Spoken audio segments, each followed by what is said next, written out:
Voilà par exemple une scène extraite du film Maleficent Desolation, produit par Tom Hanks en 2005. Comme on peut le voir, l'immensité du terrain au loin est très similaire à celle des missions Apollo.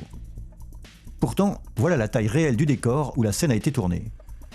Seul le terrain au premier plan est réel, tout le reste du paysage est projeté sur le fond à l'aide d'effets spéciaux.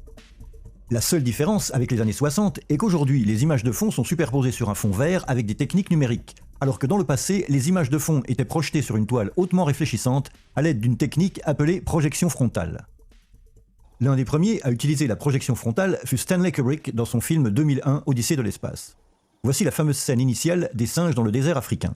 Comme on peut le voir, la savane dans le fond semble immense. Et ceci est le studio où la scène a été tournée. Seule la première partie du décor est réelle, celle au premier plan. Le reste est juste une photographie projetée sur cet écran hautement réfléchissant. Voici un autre exemple de projection frontale dans le même film de Kubrick. Le terrain au premier plan est réel, et nous sommes dans un studio, alors que le reste de l'image dans le lointain est le fruit d'une projection sur un écran réfléchissant. Une façon de savoir si la projection frontale a été utilisée est de vérifier s'il existe une ligne de séparation continue entre le terrain au premier plan et l'arrière-plan lointain qui traverse tout le cadre de gauche à droite. Voilà en effet la ligne qui sépare en studio le terrain réel du décor projeté dans le fond.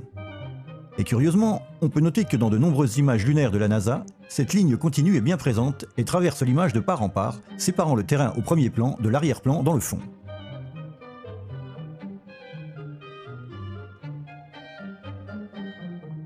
En outre, si l'on étudie certains panoramas des lieux d'alunissage pris à 360 degrés, on découvre que la ligne continue qui sépare le terrain au premier plan du fond avec les collines est pratiquement ininterrompue sur les 360 degrés, quelle que soit la direction dans laquelle on regarde.